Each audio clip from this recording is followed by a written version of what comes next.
idol, gagawa kami ng napakaraming barbecue. Ito, mayroon kaming balat ng baka. At mayroon ding isaw. Ayan, at syempre, mayroon din tayo ditong mga batikulon. Ayan, may laman din po yan dyan. Ayan.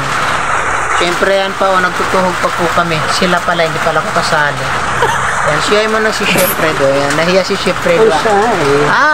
He's shy. At syempre, wow, nahiya yung pretty lady dito.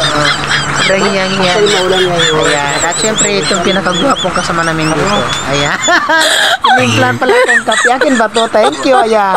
Pinimplan akong kape. Nag-barbecue sila, ako naman ay busy mag-edit ng aking mga vlog doon. Bahala sila dyan magtuhog. Di ba mga idol? Uy, punta na kami dito sa Barkadas Restaurant, bayan ng Brooks Point. Yan, magtitinda na ulit kami mamayang hapon. Yan, so pasyalan kayo dito, napakarami po kayo mapagpipilian. May mga balat, may isaw, may laman, may batikulon, at sari-sari po. Doon din po sa Pisho Brooks Point. Doon din sa Barkadas Grill, doon Pisho Brooks Point. Marami rin po kayo mabibili doon. Bye na mga idol, pasyal na.